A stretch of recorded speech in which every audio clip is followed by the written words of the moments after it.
Pensée positive. Quels sont les 5 pièges à éviter pour ne pas être du coup plus triste qu'au début en utilisant la pensée positive?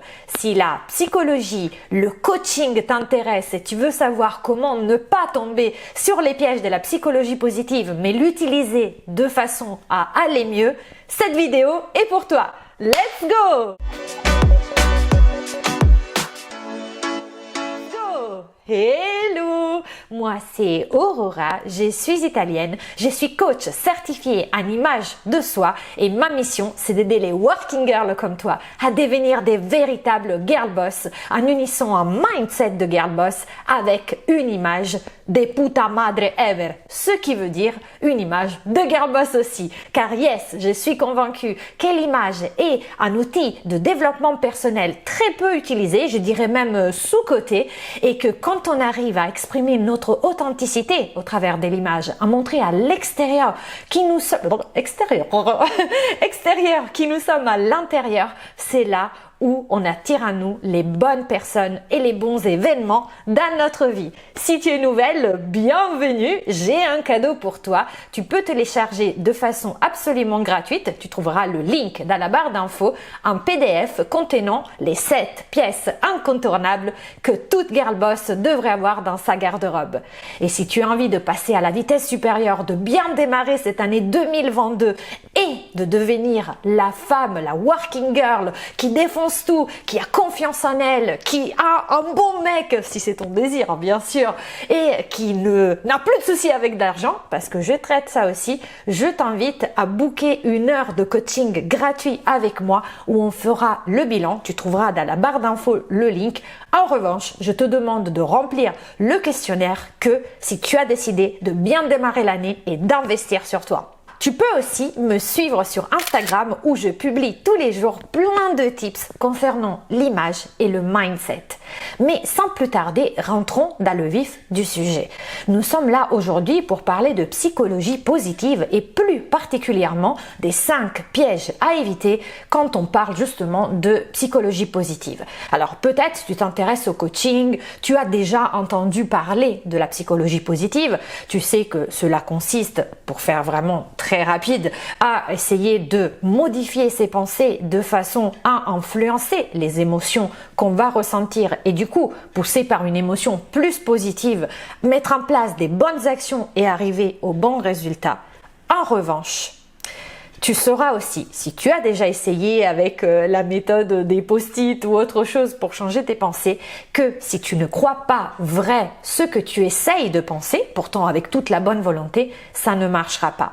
Et parfois, du coup, on peut tomber aussi dans des pièges qui sont un peu sneaky. Ça veut dire qu'ils sont un peu en sous-marin, quoi. On ne soupçonne pas qu'il puisse y avoir ces pièges. Et malheureusement, quand on prend au pied de la lettre ces méthodes, on risque d'être encore plus malheureux qu'au départ. Le premier piège dans lequel il ne faut surtout pas tomber, c'est d'essayer d'être positif tout le temps. Oui, parce qu'en fait, dans la vie, il va t'arriver, il va m'arriver, il va vous arriver des merdes. Concrètement, des trucs qu'on n'a absolument pas envie d'avoir et surtout desquels on n'est pas du tout, sur lesquels on n'a pas du tout envie d'être heureux. Si demain, on a un décès, un deuil dans notre famille, on n'a absolument pas envie d'être heureux sous prétexte que grâce à la pensée positive, on peut changer nos pensées et du coup, être heureux. Donc l'idée ici, c'est de ne pas quelque part se blâmer pour le fait de ne pas arriver à être tout le temps heureux. La vie est faite de 50-50. 50% de joie, 50% de douleur. Et elle est belle aussi pour ça, et c'est même la présence de choses que peut-être on n'aurait pas souhaité, qui nous mettent face à nous-mêmes, qui nous permettent de grandir, d'affronter ces épreuves, d'en sortir grandi. Et donc, le fait de vouloir absolument essayer d'être positif, finalement, on n'est pas positif du tout parce qu'on va commencer à penser que si on n'y arrive pas, si on n'arrive pas à modifier nos pensées, si on n'arrive pas à se mettre dans un bon mood et pourtant on sait qu'on en a envie, c'est notre faute. ça veut dire on va commencer à tourner en boucle en se disant si j'arrive pas par exemple à passer au-delà de ma rupture conventionnelle qui s'est mal passée, si je n'arrive pas à passer au-delà de mon divorce qui ne s'est pas très bien passé non plus, si je n'arrive pas à essuyer quelque part l'échec d'un projet que j'ai tenté et sur lequel je n'ai pas réussi, et malheureusement qu'est-ce qu'il va se passer? On va penser qu'on n'est pas assez. On va penser qu'il y a un truc qui ne va pas en nous. Et de cette façon, on va clairement utiliser à mauvais escient la psychologie positive qui, elle est là plutôt pour nous pousser vers le haut. Donc, l'idée ici, c'est de savoir que la vie, bien sûr, elle est 50-50, accepter les mauvaises choses, voir là-dedans qu'est-ce qu'on peut prendre pour grandir et ne pas se blâmer tout le temps parce qu'on n'arrive pas à être heureux. C'est normal. Et parfois même, je vous dirais qu'on n'a pas envie d'être heureux sur certaines choses. Quand on entend ce qui se passe dans le monde, on n'a pas envie. Et c'est ok comme ça. Et il ne faut pas être heureux de tout en même temps. En revanche, ce à quoi c'est utile, c'est de se dire, est-ce que quand je suis triste ou quand j'éprouve une autre émotion négative, par exemple comme la colère, est-ce que je l'ai choisie? Est-ce que j'ai envie de rester dans cette émotion ou est-ce que j'ai envie de changer? Et peut-être tu te rendras compte que parfois tu n'as pas envie de bouger. Si ton mec te largue, le lendemain tu vas être dans ton lit, tu vas pleurer et c'est ok. Tu ne vas pas avoir envie d'aller bien en ce moment. Mais ne t'en veux pas. Le deuxième point qui est aussi lié avec ce premier, c'est de ne pas vouloir ressentir d'émotions négatives. On se dit, si avec la psychologie positive je peux aller bien, à quoi bon affronter des émotions négatives? Autant de escape, d'aller directement à l'émotion positive, si j'arrive en modifiant ma pensée. Le problème c'est quoi? C'est que concrètement, on ne peut pas être tout le temps dans une émotion positive. Et le pire, c'est que si on décide de fuir, de s'échapper de l'émotion négative, alors il y a plusieurs façons. On décide de ne pas y penser, on se noie dans le travail, il y en a qui se noient dans des activités qu'en anglais on dirait plutôt buffering, ça veut dire des trucs qui sont un peu des palliatifs, comme bouffer, donc trop, boire aussi, donc boire de l'alcool en grosse quantité, comme se droguer, comme dépenser tout son argent en shopping. Là, j'en suis témoin. Quand j'étais triste, je faisais du shopping, voilà. Et du coup, tout mon salaire, il passait quoi. Donc c'était vraiment quelque chose. Donc là, c'est là où on se dit, non, j'ai pas envie de fuir cette émotion en faisant autre chose. Parce que finalement, qu'est-ce qu'il se passe? Quand tu vas rejeter l'émotion négative, celle-ci, elle va revenir.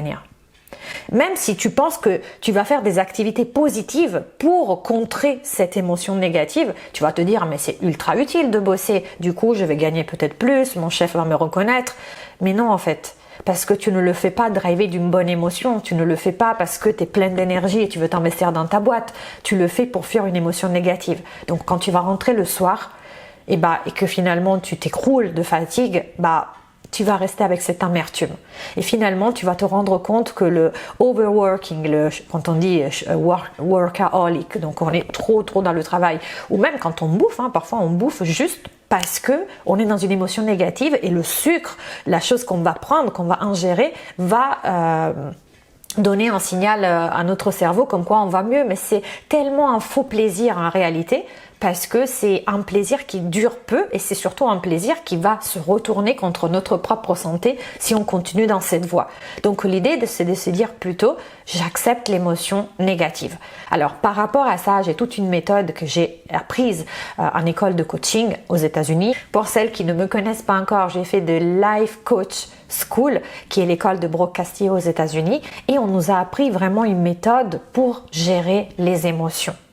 Donc si ça t'intéresse et que tu as vraiment envie de travailler, tu as envie de dépasser parce que tu te rends compte qu'il y a un truc qui coince, n'oublie pas de remplir vraiment le questionnaire dans la barre d'infos et on va pouvoir se parler. Le troisième point, c'est de se reprocher de ne pas aller bien. Parce qu'il arrive des moments dans notre vie où, comme on l'a vu, on est en bad et sauf qu'au bout d'un moment, on commence à se dire ok, j'ai été quittée, ok, on m'a montré la porte, donc j'ai fait une rupture conventionnelle ou on m'a licencié. Mais maintenant, bah ce n'est pas normal, ça fait 1 mois que je me morfonds, je devrais partir, donc je devrais être mieux, je devrais aller mieux, là le temps est passé, je devrais aller de l'avant, je devrais chercher un nouveau job, je devrais éventuellement me remettre en jeu, retrouver un nouveau mec, être sur les réseaux sociaux, sortir avec mes copines, et pourtant je n'ai pas le courage de le faire. Et donc là, qu'est-ce qui va se passer? On va commencer à s'en vouloir du fait de ne pas tout de suite être prête à passer à l'action. Le problème, c'est que comme ça, quelque part, on rentre dans un cercle vicieux où, encore une fois, comme dans le premier point, c'est comme si on n'était pas assez. C'est comme si la mauvaise, c'était nous. Alors que non, donne-toi le temps. Vis cette émotion, donne-toi le temps, ne t'en veux pas parce que ça ne va pas assez vite. Pose-toi la question. Vite, par rapport à quoi? Par rapport à qui? Parce qu'en réalité, la seule personne qui peut déterminer si c'est vite ou si c'est pas vite, c'est par rapport à toi, à ta vie en fait, par rapport à toi-même, à tes ressentis. Ne force pas le chemin. Si tu n'es pas encore prête pour aller sur Tinder, tu n'es pas encore prête et c'est ok. Le 4e point que je vois souvent auprès de mes clientes, c'est qu'on va commencer à se tourmenter pour chercher le pourquoi. Pourquoi je suis triste? Pourquoi je suis tout le temps en colère? Pourquoi j'ai réagi tout le temps comme ça? Pourquoi? Alors si parfois, quand on a subi notamment des traumatismes, c'est bien d'aller dans le passé, fouiller, comprendre les raisons, c'est aussi ce qu'on fait en thérapie avec une psychologue.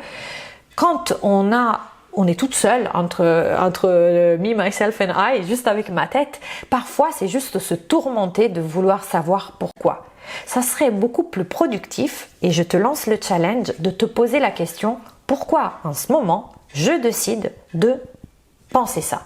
Si tu as compris que tu te sens pas bien, tu es dans une émotion négative parce que tu penses quelque chose, alors tu vas me dire mais non, je suis dans une émotion négative parce que mon mec m'a largué au bout de 10 ans. Non, c'est pas le fait que ton mec t'ait largué qui te provoque l'émotion négative, c'est ce que tu penses du mec qui t'a largué. Parce que tu pourrais penser, bon débarras, on n'était pas fait pour rester ensemble, on allait presque se marier, t'imagines, on aurait dépensé tout l'argent, on aurait peut-être fait des enfants et dans 1 an, ça aurait craqué quoi, ça pouvait pas marcher avec lui. Parce que dis-toi un truc, souvent quand les choses ne vont pas très bien, tu le ressens. C'est juste qu'on essaye de mettre sous le tapis la poussière et on ne veut pas voir des choses. Pareil au travail, si finalement tu fais une rupture conventionnelle, pose-toi la question, est-ce que tu avais vraiment envie de ce job? Oui, peut-être tu étais dans une situation de sécurité, tu avais un bon salaire, tu étais au chaud, tu étais en CDI, mais est-ce que vraiment c'était le job de tes rêves?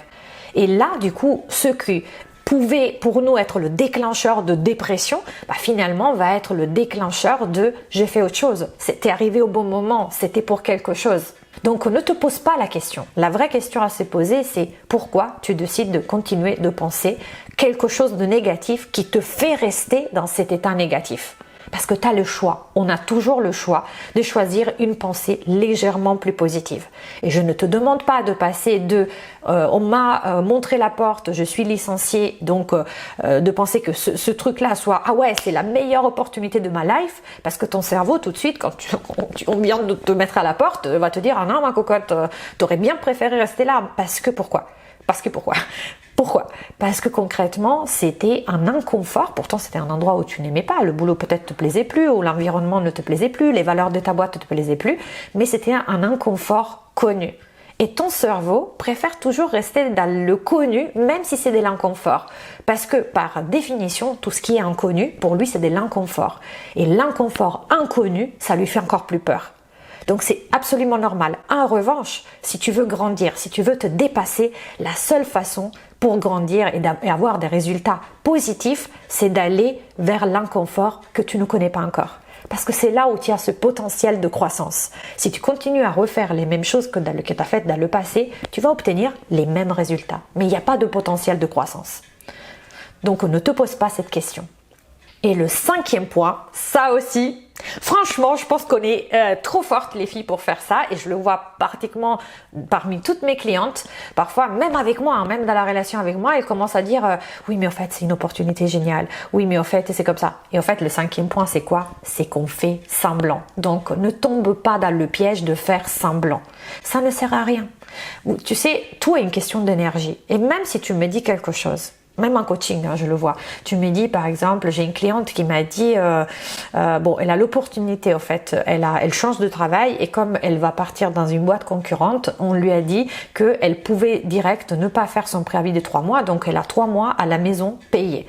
Et rationnellement, elle trouve ça génial. Donc elle me dit, ah oui, c'est une méga opportunité que je vais affronter en ce moment. Pour la première fois, je suis à la maison, je peux m'occuper de moi et je n'ai pas à me préoccuper de la suite parce que j'ai déjà un nouveau job et en plus là je suis payée full time 100%, mais elle me le dit avec une tête de déprimée et du coup elle me dit bah en fait je procrastine, j'arrive pas à mettre en place ce que j'avais décidé alors que j'ai ces 3 mois de temps devant moi. Pourquoi? Tout simplement parce que elle se dit rationnellement des choses, elle se dit qu'elle va bien, elle se dit qu'elle aime bien cette situation, que c'est une méga opportunité, mais au niveau énergétique elle ne vibre pas ça, elle le croit pas en fait. Et vous vous rappelez ce que je vous ai dit, une pensée, pour qu'elle soit efficace, pour que la psychologie positive, pour que la pensée positive fonctionne, il faut que vous croyez vrai ce que vous dites ou ce que vous pensez. Et donc, comment faire pour savoir si vous le croyez vrai? C'est simple, vous le sentez à l'intérieur de vous. Si tout de suite, quand vous pensez à quelque chose, vous sentez que yeah, ouais, c'est yes, par exemple, je sais pas, une autre cliente m'a dit ouais, dans ma vie idéale, je déménagerais à Nantes. Et quand elle m'a dit ah ouais, si c'était possible, je déménagerais à Nantes, tout de suite son visage s'est illuminé.